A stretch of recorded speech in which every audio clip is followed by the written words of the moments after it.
War అకాడమీకి తిరిగి స్వాగతం. పోటీ పరీక్షలకు సన్నద్ధమవుతున్న అభ్యర్థులకు ఈ వీడియో ఒక మస్ట్ వాచ్. నేటి వీడియోలో యూపీఎస్సీ, ఏపీపీఎస్సీ మరియు టీజీపీఎస్సీ నుండి అత్యంత పునరావృతమయ్యే 23 భారతీయ ఆర్థిక వ్యవస్థ పీవైక్యూస్ లేదా ఎంసీక్యూస్ కవర్ చేస్తాను. ఇదొక గొప్ప సెషన్ కాబోతోంది. 78వ ప్రశ్న ఆర్థిక వ్యవస్థల పునాదుల గురించిది. అల్పభివృద్ధి చెందిన ఆర్థిక వ్యవస్థ సాధారణంగా ఈ కింది లక్షణాలను కలిగి ఉంటుంది. ఇక్కడ 4 స్టేట్మెంట్స్ ఉన్నాయి.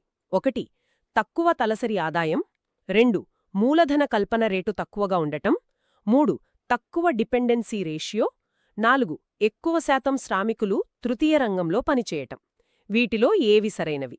బేసిక్గా దీనికి సరైన సమాధానం ఆప్షన్ 1. అంటే 1 మరియు 2 స్టేట్మెంట్స్ మాత్రమే సరైనవి. ఓహో, అంటే మొదటి 2 మాత్రమేనా? అవును. ఇదెలా పనిచేస్తుందో చూద్దాం. ఒక పేద దేశంలో సహజంగానే ప్రజల సగటు ఆదాయం తక్కువగా ఉంటుంది.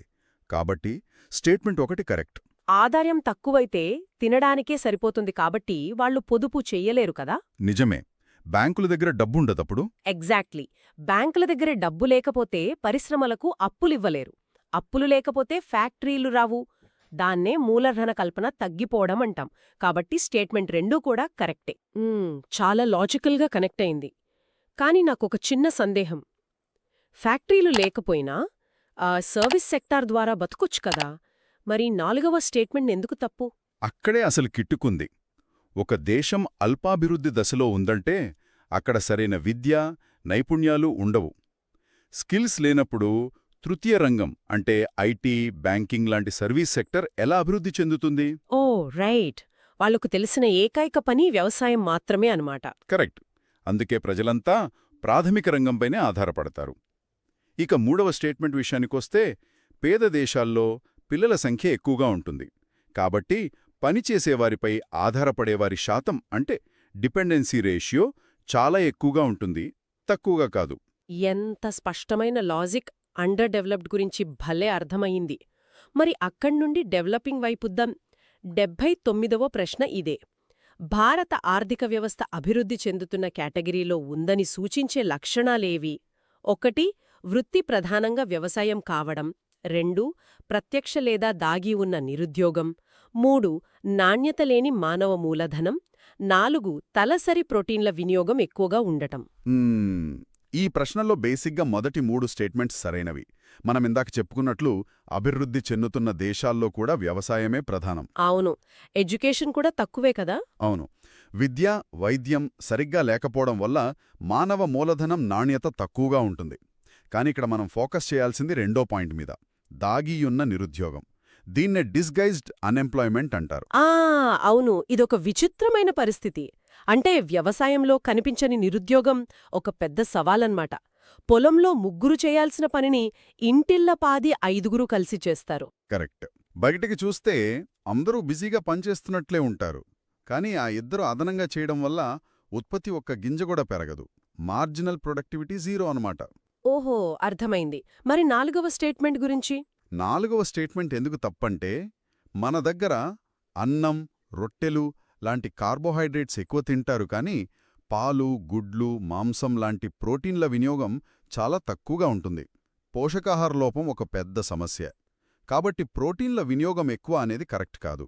రైట్. అయితే నిరుద్యోగం, పేదరికం గురించి మాట్లాడుకున్నాం. కేవలం నేటి తరానికే కాకుండా భవిష్యత్ తరాలను కూడా దృష్టిలో ఉంచుకుని సాధించే అభివృద్ధి గురించి 80వ ప్రశ్న ఉంది. ఇది అసర్షన్ రీజన్ మోడల్. చెప్పండి. అసర్షన్ ఏంటంటే మానవ సమాజ శ్రేయస్సుకు సుస్థిరాభివృద్ధి చాలా ముఖ్యం. దానికి రీజన్గా ఏమిచ్చారంటే భవిష్యత్ తరాల అవసరాలను తీర్చే సామర్థ్యాన్ని దెబ్బతీయకుండా ప్రస్తుత అవసరాలను తీర్చుకునే అభివృద్ధే సుస్థిరాభివృద్ధి. ఇది చాలా స్ట్రెయిట్ ఫార్వర్డ్ కాన్సెప్ట్. ఇక్కడ అసర్షన్ మరియు రీజన్ రెండూ సరైనవే, మరియు రీజన్ అనేది అసర్షన్కు సరైన వివరణ. బేసిక్గా ఆప్షన్ ఏ సరైనది. అంటే భవిష్యత్ తరాలను దెబ్బతీయకపోవడమే మెయిన్ పాయింట్. ఎగ్జాక్ట్లీ. సమాజ శ్రేయస్సుకు సుస్థిరాభివృద్ధి ఎందుకు ముఖ్యం? ఎందుకంటే భూమిపై ఉన్న బొగ్గు, నీరు, అడవులు అన్నీ మన తాతల నుండి మనకు ఉచితంగా రాలేదు. మన పిల్లల నుండి మనం అప్పుగా తీసుకున్నాం. వాళ్ల వాటాను మనం నాశనం చెయ్యకుండా వాడుకోవడమే సస్టైనబుల్ డెవలప్మెంట్. వావ్! భవిష్యత్తు గురించి భలే చెప్పారు. సరే, భవిష్యత్తు గురించి చూశాం కాబట్టి ఇప్పుడు 81వ ప్రశ్నతో మన దేశ ఆర్థిక చరిత్రలోకి వెళ్దాం. కానీ దానికి ముందు అభ్యర్థులకు ఒక రిమైండర్. లైక్, సబ్స్క్రైబ్, కామెంట్ మరియు షేర్ చేయడం మర్చిపోకండి. అలాగే ఈ వీడియో గరిష్ట అభ్యర్థులకు చేరుకోవడంలో సహాయపడటానికి హైప్ బటన్ను క్లిక్ చేయండి. మరిన్ని అప్డేట్ల కోసం మా టెలిగ్రామ్ ఛానల్లో చేరండి. ఆ లింక్ డిస్క్రిప్షన్లో ఇవ్వబడింది. ఇక్కడ అభ్యర్థులు తమ ప్రిపరేషన్ కోసం అధిక నాణ్యతగల పీడీఎఫ్ స్టడీ మెటీరియల్లను కూడా డౌన్లోడ్ చేసుకోవచ్చు. రైట్, ఇక ప్రశ్న చూద్దాం. అవును, ఇక్కడ 3 ముఖ్యమైన సంఘటనలు ఉన్నాయి. 81వ ప్రశ్న ఏమడుగుతోందంటే వీటిని కాలానుగుణ క్రమంలో అమర్చండి. 1. గరీబీ హఠావో. 2. బ్యాంకుల జాతీయీకరణ. 3. హరిత విప్లవం ప్రారంభం. వీటిలో సరైన క్రమం చూస్తే ముందుగా హరిత విప్లవం, ఆ తర్వాత బ్యాంకుల జాతీయీకరణ, చివరగా గరీబీ హఠావో. అంటే 3, 2, 1 అనేది ఆన్సర్. ఆప్షన్ బి సరైనది. ఇది ఎందుకో వెనుకున్న లాజిక్ చూద్దాం. తప్పకుండా. 1960ల మధ్యలో మన దేశంలో భయంకరమైన కరువు వచ్చింది. తినడానికి తిండి లేదు. అప్పుడు అత్యవసరంగా ఆహార ఉత్పత్తి పెంచడానికొచ్చిందే హరిత విప్లవం. ఆ తర్వాత వ్యవసాయం చెయ్యాలంటే రైతులకు రుణాలు కావాలి. కాని ప్రైవేట్ బ్యాంకులు రైతులకు అప్పులివ్వలేదు. ఓ, అందుకే ఇందిరాగాంధీ గారు బ్యాంకుల జాతీయకరణ చేశారా? కరెక్ట్. 1969లో 14 బ్యాంకులను జాతీయకరణ చేసి ప్రభుత్వ ఆధీనంలోకి తీసుకున్నారు. అంటే ముందు తిండిగింజలు కావాలనుకున్నారు, ఆ తర్వాత ఆ వ్యవసాయానికి అండగా నిలబడటానికి బ్యాంకులను గుప్పెట్లోకి తీసుకున్నారు. అద్భుతమైన చైన్ లింక్. మరి గరీబీ హఠావో సంగతేంటి? బ్యాంకులు మన చేతిలోకొచ్చాక పేదలకు రుణాలిచ్చి పేదరికాన్ని తరిమికొట్టాలనే ఉద్దేశంతో 1971 ఎన్నికల్లో గరీబీ హఠావో అనే స్లోగన్ ఇచ్చారు. ఇలా ఒకదానికొకటి లాజికల్గా లింక్ అయ్యుంటాయి. 1997 ప్రాంతంలో ఈ ప్రణాళిక మొదలైంది. ప్రభుత్వ నిధుల్లో కనీసం 30% మహిళా అభివృద్ధికి సంబంధించిన స్కీమ్స్కే వెచ్చించాలని ఇందులో నిర్ణయించారు. దీనికి నేనొక సింపుల్ ట్రిక్ చెప్తాను. 9 అంటే నారి అని గుర్తుంచుకోండి. ఆహా, 9 అంటే నారి. చాలా క్యాచీగా ఉంది. ఇక ఎవ్వరూ మర్చిపోరు. మరి ప్రణాళికలు వెయ్యాలంటే ముందు మన దగ్గర ఎంత డబ్బుందో లెక్క తెలియాలి కదా. దానికి సంబంధించిన 83వ ప్రశ్న. భారత ప్రభుత్వం 1949లో నియమించిన జాతీయ ఆదాయ కమిటీకి చైర్మన్ ఎవరు? ఇది చాలా ఫేమస్ ప్రశ్న. Option B పి.సి. మహలనోబిస్ గారు దీనికి సమాధానం. నేనెప్పుడూ సిఆర్ రావు గారేమో అని కన్ఫ్యూజ్ అవుతుంటాను. సిఆర్ రావు గారు కూడా గొప్ప గణాంక శాస్త్రవేత్తే, కాని ఈ కమిటీకి చైర్మన్ మాత్రం మహలనోబిస్ గారే. ఒక దేశం మొత్తం ఆదాయాన్ని లెక్కగట్టడం అంటే ఆషామాషి వ్యవహారం కాదు గదా. దానికి ఎంతో స్టాటిస్టికల్ నాలెడ్జ్ కావాలి. ఇండియన్ స్టాటిస్టికల్ ఇన్స్టిట్యూట్ని స్థాపించిన ఆయన గణాంక శాస్త్ర నైపుణ్యాన్ని చూసి ఆ బాధ్యతను అప్పగించారు. అదన్నమాట సంగతి. మళ్ళీ ప్రణాళికల గురించే ఇంకో ఆసక్తికరమైన కాన్సెప్ట్ అడుగుతున్న 84వ ప్రశ్న. సామాజిక న్యాయం మరియు సమానత్వంతో కూడిన వృద్ధిని లక్ష్యంగా పెట్టుకున్న పంచవర్ష ప్రణాళిక ఏది? మళ్లీ దీనికి సమాధానం 9వ పంచవర్ష ప్రణాళికే. అంటే ఆప్షన్ ఏ. ఇందాక 9 అంటే నారి అనుకున్నాం గదా, ఇక్కడ 9 అంటే న్యాయం అని గుర్తుపెట్టుకోండి. ఓహో, ఇది ఇంకో ట్రిక్ అనమాట. అవును, ఎందుకంటే 8వ ప్రణాళిక వరకు వృద్ధి సాధించడం మీది మనం ఫోకస్ చేశాం. కాని కేవలం దేశంలో డబ్బులు పెరిగితే లాభం లేదు. ఆ డబ్బు అట్టడుగు వర్గాలకు చేరాలి, సమాజంలో న్యాయం జరగాలి అని బలంగా నమ్మిన ప్రణాళిక ఇది. నిజమే, అప్పుడే కదా నిజమైన అభివృద్ధి. అయితే ఆ న్యాయం జరగాలంటే ముందు మనుషుల సామర్థ్యం పెరగాలి. ఈ మానవ సామర్థ్యంపై ఉన్న 85వ ప్రశ్న చూడండి. మానవ మూలధనంపై పెట్టుబడి పెడితే ఏమవుతుంది? ఆప్షన్లు చూస్తే వనరుల సరైన ఉపయోగం, ఉత్పాదకత పెరుగుదల, నైపుణ్యాభివృద్ధి ఇవన్నీ అవుతాయా? ఖచ్చితంగా పైవన్నీ సరైనవే. అంటే ఆప్షన్ డి. మానవ మూలధనమంటే ఫ్యాక్టరీలు కట్టడం కాదు, మనుషుల ఎడ్యుకేషన్, హెల్త్ పైన డబ్బు ఖర్చు పెట్టడం. ఒక వ్యక్తి ఆరోగ్యంగా ఉండి మంచి చదువు చదువుకుంటే ఏమవుతుంది? ఆబ్వియస్గా అతని నైపుణ్యం పెరుగుతుంది. కరెక్ట్. నైపుణ్యం పెరుగుతే అదే సమయంలో 2 రెట్లు ఎక్కువ పని చేయగలడు. దాన్ని ఉత్పాదకత అంటాం. పైగా అతనికి అవగాహన ఉంటుంది కాబట్టి ముడిసరుకును వృధా చెయ్యడు, వనరులను కరెక్ట్గా వాడుకుంటాడు. అవును కదా. ఒక నిరక్షరాస్యుడి కంటే ట్రైనింగ్ తీసుకున్న వ్యక్తి మిషన్ని ఎంత బాగా ఆపరేట్ చేస్తాడో, మరి ఈ మానవ మూలధనాన్ని పెంచాలంటే ఖర్చు చెయ్యాలి కదా. దానికి ముడిపడి ఉన్న 86వ ప్రశ్న చూద్దాం. 12వ పంచవర్ష ప్రణాళికలో అత్యధిక ఖర్చు దేనిపై చెయ్యాలని నిర్ణయించారు? వ్యవసాయమా, పరిశ్రమలా, సామాజిక సేవలా? దీనికి సరైన సమాధానం సామాజిక సేవలు, అంటే సోషల్ సర్వీసెస్. ఆప్షన్ బి సరైనది.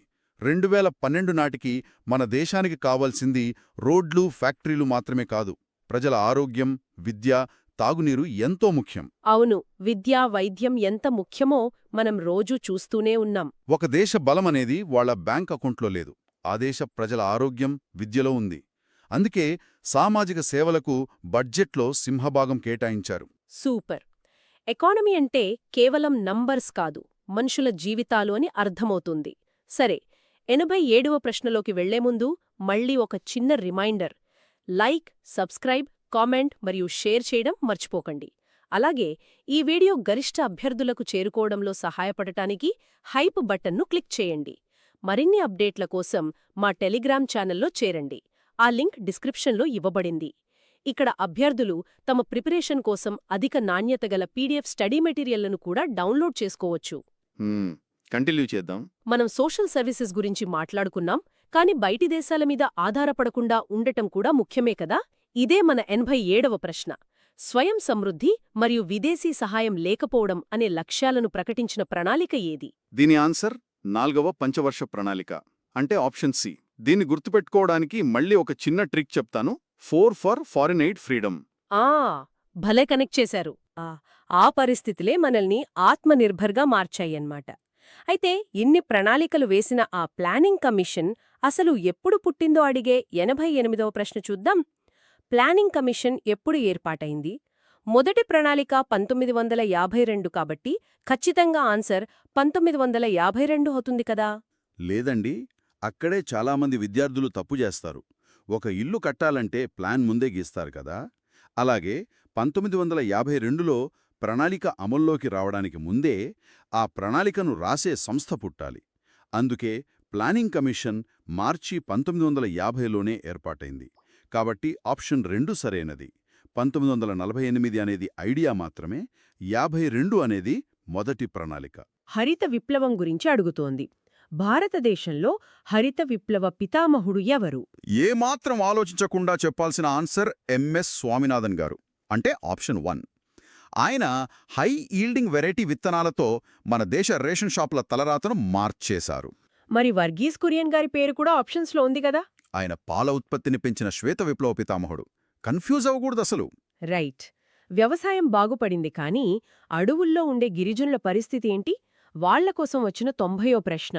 ఇంటిగ్రేటెడ్ ట్రైబల్ డెవలప్మెంట్ ప్రాజెక్ట్, అదే ఐటీడీపీ, ఏ ప్రణాళిక కింద ప్రారంభించబడింది? ఇది 5వ పంచవర్ష ప్రణాళికలో. Option 2 correct. దీని వెనుక ఒక అద్భుతమైన ఆలోచన ఉంది. గిరిజనుల కోసం వేరే వేరే స్కీమ్స్ పెడితే లాభం లేదు. వాళ్లు ఉండే ప్రాంతాన్ని గుర్తించి అక్కడ రోడ్లు, విద్య, వైద్యం అన్నీ ఒకేసారి ఇంటిగ్రేటెడ్గా డెవలప్ చేయాలని ఈ ప్రాజెక్ట్ తీసుకొచ్చారు. చాలా ఇంటెలిజెంట్ అప్రోచ్ ఇది. మరి ఈ ప్రణాళికల లక్ష్యాలన్నిటినీ కలిపి అడిగే 91వ ప్రశ్న చూడండి. ఇక్కడ 2 స్టేట్మెంట్స్ ఉన్నాయి. ఒకటి, వృద్ధి, ఆధునికీకరణ, స్వయం సమృద్ధి మరియు సమానత్వం అనేవి ప్రణాళికల లక్ష్యాలు. 2, నేటి వరకు అన్ని ప్రణాళికలు ఈ లక్ష్యాలన్నింటికీ సమాన ప్రాధాన్యతనిచ్చాయి. ఇందులో మొదటి స్టేట్మెంట్ మాత్రమే కరెక్ట్. ఆప్షన్ 1 అన్నమాట.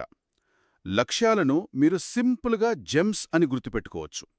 Growth, equity, modernisation, self reliance. బాగుంది ట్రిక్. మరి రెండో స్టేట్మెంట్ ఎందుకు తప్పు? అన్నిటికీ ఒకేసారి సమాన ప్రాధాన్యత ఇవ్వడం అసాధ్యం కదా. మీకు బాగా జ్వరం వచ్చినప్పుడు ఫస్ట్ మందులు కొంటారు కానీ జిమ్కి వెళ్లడానికి షూస్ కొన్నారు కదా. అవును, నిజమే. అలాగే దేశ పరిస్థితిని బట్టి ఒక్కో ప్రణాళికలో ఒక్కో దానికి ప్రాధాన్యత ఇచ్చారు. మొదటి ప్రణాళికలో ఆహారానికి, రెండవ దాంట్లో ఫ్యాక్టరీలకి, ఇలా ప్రాధాన్యతలు మారుతూ వచ్చాయి. అద్భుతమైన ఉదాహరణ. లక్ష్యాలు దేశాన్ని బట్టి మారుతాయి, అలాగే ఆర్థిక వ్యవస్థను బట్టి కూడా రూల్స్ మారుతాయి. దానికి సంబంధించిన 92వ ప్రశ్న. పెట్టుబడిదారీ అంటే క్యాపిటలిస్ట్ మరియు సామ్యవాద అంటే సోషలిస్ట్ వ్యవస్థల గురించి ఏది సరైనది అని అడుగుతున్నారు.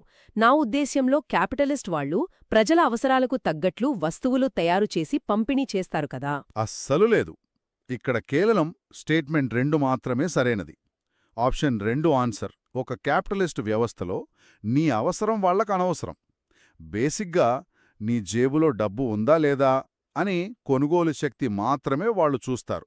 అంటే డబ్బుంటేనే ఏదైనా దొరుకుతుందన్నమాట. అవును. డబ్బుంటే నువ్వు 100 ఏసీలు కొనుక్కోవచ్చు, డబ్బు లేకపోతే కనీసం అన్నం కూడా దొరకదు. కాబట్టి అవసరాల ఆధారంగా పంపిణీ జరుగుతుందన్నది తప్పు. కాని సోషలిస్టు వ్యవస్థలో మాత్రం దేశ వనరులన్నీ ప్రభుత్వం చేతిలో ఉంటాయి కాబట్టి ప్రజలకు ఏది అవసరమో దాన్ని బట్టి ప్లాన్ చేస్తారు. వావ్! అంటే పెట్టుబడిదారీ వ్యవస్థ కొనే శక్తి ఉందా అని అడిగితే సామ్యవాది వ్యవస్థ నీకవసరం ఉందా అని అడుగుతుందన్నమాట. ఎంతటి వ్యత్యాసం! సరే, ఆర్థిక వ్యవస్థ అంటేనే డబ్బు. ఆ డబ్బుని కంట్రోల్ చేసే బ్యాంకింగ్ వ్యవస్థలోకి వెళ్దాం. 93వ ప్రశ్న ఏమడుగుతోందంటే, బ్యాంకులు తమ డిపాజిట్లలో కొంత శాతాన్ని నగదు రూపంలో ఆర్బీఐ వద్ద ఉంచడాన్ని ఏమంటారు? ఒక చిన్న డౌటు, బ్యాంకుల డబ్బులు తమ దగ్గరే పెట్టుకుని అప్పులిస్తే లాభం వస్తుంది కదా, రిజర్వ్ బ్యాంక్ ఎందుకివ్వాలి? దీన్నే క్యాష్ రిజర్వ్ రేషియో లేదా సిఆర్ఆర్ అంటారు. Option 1 correct. మీరు అడిగినట్లుగా బ్యాంకు దగ్గర ఉన్న 100 రూపాయలు అప్పుగా ఇచ్చేస్తే రేపు పొద్దున ఎవరైనా ఖాతాదారుడొచ్చి తన డబ్బు వెనక్కడిగితే బ్యాంకేం చేస్తుంది? బోర్డు తిప్పాల్సిందే. కరెక్టే. అది చాలా రిస్క్ కదా. అందుకే ఆర్బీఐ ముందు జాగ్రత్తగా కొంత డబ్బును తన దగ్గర రిజర్వ్గా ఉంచమంటుంది. దీనివల్ల ఇంకో పెద్ద లాభం కూడా ఉంది. మార్కెట్లో ద్రవ్యోల్బణం పెరిగిపోయినప్పుడు, అంటే లిక్విడిటీ ఎక్కువైనప్పుడు ఆర్బీఐ ఈ సిఆర్ఆర్ని పెంచుతుంది. అప్పుడు బ్యాంకులు ఎక్కువ డబ్బు ఆర్బీఐకివ్వాలి. ఓహో, అప్పుడు బయట అప్పులివ్వడానికి డబ్బుండదన్నమాట. ఎగ్జాక్ట్లీ. అప్పుడు డిమాండ్ తగ్గి ధరలు కంట్రోల్ అవుతాయి. ఒక్క చిన్న రిజర్వ్ అకౌంట్తో మార్కెట్ మొత్తాన్ని గుప్పిట్లో పెట్టుకునే పవర్ఫుల్ మెకానిజం. సరే, 94వ ప్రశ్నకు వెళ్లే ముందు శ్రోతలకు ఇంకో అలర్ట్. లైక్, సబ్స్క్రైబ్, కామెంట్ మరియు షేర్ చేయడం మర్చిపోకండి. అలాగే ఈ వీడియో గరిష్ట అభ్యర్థులకు చేరుకోవడంలో సహాయపడటానికి హైప్ బటన్ను క్లిక్ చేయండి. మరిన్ని అప్డేట్ల కోసం మా టెలిగ్రామ్ ఛానల్లో చేరండి. ఆ లింక్ డిస్క్రిప్షన్లో ఇవ్వబడింది. ఇక్కడ అభ్యర్థులు తమ ప్రిపరేషన్ కోసం అధిక నాణ్యత గల పీడీఎఫ్ స్టడీ మెటీరియల్లను కూడా డౌన్లోడ్ చేసుకోవచ్చు. నెక్స్ట్ టాపిక్ ఏంటి? బ్యాంకింగ్ కంట్రోల్స్ నుండి ఇప్పుడు జాతీయ ఆదాయం లెక్కల్లోకి దుకుదాం. 94వ ప్రశ్న నికర జాతీయ ఉత్పత్తి అంటే ఎన్ఎన్పి గురించి. దీని కొలతలో తరుగుదల తీసివేయబడుతుంది మరియు విదేశీ ఆదాయం కలపబడుతుంది అని 2 స్టేట్మెంట్స్ ఇచ్చారు. ఒక్క నిమిషం, ఈ ఎన్ఎన్పి, జిఎన్పిలు ఎప్పుడూ తలబొప్పి కట్టిస్తాయి. తరుగుదల ఎందుకు మైనస్ చెయ్యాలి? కన్ఫ్యూజన్ వద్దు. ఇక్కడ 1 మరియు 2 సరైనవే. Option 3 correct. దీన్ని చాలా సింపుల్గా విడదీద్దాం. ఒక కుర్చీలు తయారు చేసే ఫ్యాక్టరీను ఊహించుకోండి. ఈ ఏడాది వాళ్ళు 100 కుర్చీలు తయారు చేశారు అనుకుందాం. ఓకే, అది వాళ్ళ ఉత్పత్తి. అవును. కానీ ఆ కుర్చీలు చేయడానికి వాడిన మిషన్ కొంత అరిగిపోతుంది కదా. ఆ అరుగుదల ఖర్చును తీసేస్తేనే కదా వాళ్లకు అసలైన నికర లాభమెంతో తెలిసేది. ఒక దేశం విషయంలో కూడా అంతే. మొత్తంగా చేసిన ఉత్పత్తి నుండి ఆ యంత్రాల అరుగుదల, అదే డిప్రిసియేషన్ను తీసేస్తే వచ్చేదే నికర ఉత్పత్తి. నెట్ ప్రోడక్ట్ అన్నమాట. అవును. అలాగే జాతీయ లేదా నేషనల్ అంటున్నాం కాబట్టి మనవాళ్లు విదేశాల్లో సంపాదించి పంపే డబ్బును కూడా కలుపుతాం. కాబట్టి ఆ 2 స్టేట్మెంట్స్ సరైనవే. అబ్బా, ఎంత ఎకనామిక్స్ అయినా లాజిక్ మాత్రం చిన్న వ్యాపారస్తుడి లెక్కలాగానే ఉంది కదా. ఆదాయం గురించి తెలిసాక ఆ డబ్బుతో మనం కొనే వస్తువుల డిమాండ్ ఎలా మారుతుందో చూద్దాం. 95వ ప్రశ్న. ఈ కింది వాటిలో ఏ కారణం చేత డిమాండ్ రేఖలో మార్పు అంటే షిఫ్ట్ జరగదు? దీనికి సరైన సమాధానం ఆప్షన్ 4, వస్తువు ధర మారడం అనేది. ఇదొక అద్భుతమైన కాన్సెప్ట్. డిమాండ్ రేఖను ఒక రైలు ట్రాక్ లాగా ఊహించుకోండి. ఊహించుకున్నాను. ఒక వస్తువు ధర పెరిగినా లేదా తగ్గినా మీరు కొనే క్వాంటిటీ మారుతుంది, కానీ మీరు ఆ రేఖ పైనే ముందుకు వెనక్కి కదులుతారు. దీన్ని మూమెంట్ అంటాం. కానీ మీ జీతం రెట్టింపైందనుకోండి, అప్పుడు ధర పెరిగినా సరే మీరు ఎక్కువ కొంటారు. అంటే ఏకంగా ఆ రైల్ ట్రాక్ మొత్తం కుడివైపుకి జరిగిపోతుందా? ఎగ్జాక్ట్లీ. దాన్నే షిఫ్ట్ అంటాం. సో బేసిక్గా ధర మారితే కేవలం మూమెంట్ ఉంటుంది, షిఫ్ట్ ఉండదు. వావ్, ట్రాక్ మారిపోవడం అన్నమాట. చాలా సింపుల్ లాజిక్. సరే, వస్తువులు కొనాలంటే మార్కెట్కి వెళ్ళాలి. దానికి రోడ్లు కావాలి. నేషనల్ హైవేస్కి సంబంధించిన 96వ ప్రశ్న. NHAI అదే నేషనల్ హైవేస్ అథారిటీ ఎప్పుడు ఆపరేషన్ ప్రారంభించింది? చట్టం 1988లో వచ్చింది కాబట్టి ఆన్సర్ అదేనా? ఇక్కడే ట్రిక్ ఉంది. ఆప్షన్ 3 అంటే 1995 సరైనది. చట్టం 88లోనే పాసైంది గాని ఆ సంస్థకు ప్రాణం పోసి దానికి రోడ్లు వేయడం, టోల్ ప్లాజాలు నిర్వహించడం లాంటి పనులు అప్పగించి ఆపరేషనల్గా మార్చింది మాత్రం 95లో. అంటే చట్టం వేరు, దాని అమలు వేరు. పర్ఫెక్ట్. ఇంత పెద్ద రోడ్ల మీద ప్రయాణిస్తున్న మన దేశ ప్రజల జేబులో ఎంత డబ్బుందో చూద్దాం. 97వ ప్రశ్న. వరల్డ్ బ్యాంక్ రిపోర్ట్ ప్రకారం 2019లో భారతదేశ నామినల్ తలసరి ఆదాయం ఎంత? దీనికి సమాధానం ఆప్షన్ 1, $2,700. కొంతమంది కొనుగోలు శక్తి అదే పీపీపీకి సంబంధించిన $6,700 దగ్గర కన్ఫ్యూజ్ అవుతారు కానీ సాధారణంగా అడిగే నామినల్ వాల్యూ మాత్రం $2,700. చేయాలి కదా. 98వ ప్రశ్న. ఉపాధి రంగాలు గురించి 2017-18 నాటి భారతదేశ కార్మికుల విభజనలో ద్వితీయ రంగంలో అంటే సెకండరీ సెక్టర్లో సుమారు 44% కార్మికులున్నారని ఒక స్టేట్మెంట్ ఇచ్చారు. మన దేశంలో ఫ్యాక్టరీలు ఎక్కువైపోయాయి కాబట్టి ఇది కరెక్టయ్యుంటుంది కదా. ఇది చాలా పెద్ద అపోహ. ఇక్కడ స్టేట్మెంట్ 2 మాత్రమే సరైనది, అంటే ఆప్షన్ 2. మన దేశంలో అభివృద్ధి ఒక విచిత్రమైన మార్గంలో వెళ్ళింది. వ్యవసాయం తర్వాత మనవాళ్లు నేరుగా సర్వీస్ సెక్టార్ అంటే ఐటీ, టెలికాం రంగాల్లోకి దూకేశారు. ఓ, అంటే మ్యానుఫ్యాక్చరింగ్లోకి రాలేదా? అవును, మ్యానుఫ్యాక్చరింగ్ను సరిగ్గా డెవలప్ చేయలేదు. సేవారంగంలో 31% పైగా ఉన్నారు కానీ ద్వితీయ రంగంలో ఉపాధి పొందుతున్నవారు 44% లేరు. కేవలం 26.6% మందే. కాబట్టి స్టేట్మెంట్ 1 ముమ్మాటికి తప్పు. చాలా మంచి క్లారిటీ ఇచ్చారు. ఉపాధి, ఆదాయం అన్నీ చూశాక ఫైనల్గా దేశం ఎదిగిందా లేదా అని చెప్పే 99వ ప్రశ్న. ఒక దేశ ఆర్థిక వృద్ధిని కొలవడానికి అత్యుత్తమ కొలమానం ఏది? ఒక మాటలో చెప్పాలంటే స్థూల దేశీయ ఉత్పత్తి లేదా జీడీపీ. Option A. అంటే దేశం మొత్తం ఉత్పత్తిని ఇది చూపిస్తోందన్నమాట. అవును. దేశ బౌండరీల లోపల ఒక సంవత్సరంలో ఉత్పత్తి అయిన వస్తు సేవల విలువే జీడీపీ. వృద్ధి అంటేనే ఉత్పత్తి పెరగడం కదా, కాబట్టి జీడీపీ కంటే మంచి కొలమానమే ఉంటుంది. తలసరి ఆదాయమనేది ప్రజల జీవన ప్రమాణాలను చూపిస్తుంది కానీ దేశం మొత్తంగా ఎంత లావుకెక్కింది అనేది జీడీపీనే చెబుతుంది. అద్భుతం. ఫ్యాక్టరీలో సరుకు పెరిగితే జీడీపీ, అది జేబులోకి వస్తే తలసరి ఆదాయం. భలే విడమరిచారు.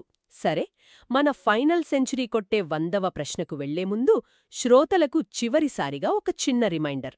మీ లైక్, సబ్స్క్రైబ్, కామెంట్ మరియు షేర్ చేయడం మర్చిపోకండి. అలాగే ఈ వీడియో గరిష్ట అభ్యర్థులకు చేరుకోవడంలో సహాయపడటానికి హైప్ బటన్ను క్లిక్ చేయండి. మరిన్ని అప్డేట్ల కోసం మా టెలిగ్రామ్ ఛానల్లో చేరండి. ఆ లింక్ డిస్క్రిప్షన్లో ఇవ్వబడింది. ఇక్కడ అభ్యర్థులు తమ ప్రిపరేషన్ కోసం అధిక నాణ్యత గల పీడీఎఫ్ స్టడీ మెటీరియల్ను కూడా డౌన్లోడ్ చేసుకోవచ్చు. ఆఖరి ప్రశ్న చూద్దాం. సరే, మన ఆఖరి ప్రశ్న 100వ ప్రశ్న. భారతదేశంలో మిశ్రమ ఆర్థిక వ్యవస్థ అంటే ఏమిటి?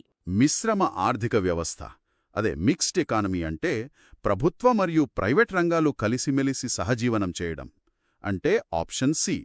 స్వాతంత్రం వచ్చిన కొత్తలో మన దేశం పూర్తి పెట్టుబడిదారి వ్యవస్థ వైపు వెళ్లకుండా, అలాగని పూర్తి కమ్యూనిజం కూడా కాకుండా ఒక మధ్యమార్గాన్ని ఎంచుకుంది. అంటే ఒక రకంగా ప్రభుత్వానికి చెందిన రైల్వేలు ఒక పక్క దేశాన్ని నడిపిస్తుంటే, మరో పక్క ప్రైవేట్ వ్యక్తులకు చెందిన ఐటీ కంపెనీలు దేశాన్ని పరిగెత్తిస్తున్నాయన్నమాట. ఖచ్చితంగా. చాలా స్పష్టంగా చెప్పారు. ఒక బండికి 2 చక్రాల్లా ప్రభుత్వ, ప్రైవేట్ రంగాలు కలిసి పనిచేయడమే ఈ మిశ్రమ వ్యవస్థ లక్షణం. ఎంత అద్భుతమైన ప్రయాణమిది! ఈరోజు మనం కేవలం 23 ప్రశ్నలు చదవలేదు. ఒక దేశ ఆర్థిక నిర్మాణం ఎలా పుట్టింది, ఎలా ఎదిగింది అన్నది చూశాం. అవును. అల్పాభివృద్ధి లక్షణాల దగ్గర మొదలుపెట్టి హరిత విప్లవం, ప్రణాళికలు, బ్యాంకులు, జీడీపీ, ఫైనల్గా మిశ్రమ ఆర్థిక వ్యవస్థ వరకు ప్రతి కాన్సెప్ట్ వెనుక ఉన్న మెకానిజం అర్థం చేసుకున్నాం. నిజమే. బట్టి పట్టకుండా లాజిక్ ద్వారా ఎంసీక్యూలను ఎలా డీకోడ్ చేయాలో విద్యార్థులకు స్పష్టంగా అర్థమై ఉంటుందని ఆశిస్తున్నాను. ఏ సబ్జెక్ట్ అయినా లాజిక్తో కనెక్ట్ చేస్తేనే మైండ్లో రిజిస్టర్ అవుతుంది. ఎగ్జాక్ట్లీ. ఈరోజు ఈ డీప్ డైవ్లో మనం సాధించిన అతిపెద్ద విజయమేంటంటే ఎందుకు అనే ప్రశ్న వేయడం. కరెక్ట్. అయితే ముగించే ముందు నాకొక ఆలోచనొస్తోంది. మనం 100వ ప్రశ్నలో పాతకాలపు మిశ్రమ ఆర్థిక వ్యవస్థ గురించి మాట్లాడుకున్నాం కదా, కానీ నేటి ఆధునిక స్టార్టప్ కల్చర్ మరియు ప్రైవేటీకరణ వేగంగా పెరుగుతున్న తరుణంలో మనం నిజంగా ఆ పాత బ్యాలెన్స్లోనే ఉన్నామా లేదా మెల్లమెల్లగా పూర్తి పెట్టుబడిదారీ వ్యవస్థ వైపు జారిపోతున్నామా? దీని గురించి మీరు లోతుగా ఆలోచించండి. మరో ఆసక్తికరమైన డీప్ డైవ్లో మళ్ళీ కలుద్దాం. నమస్కారం.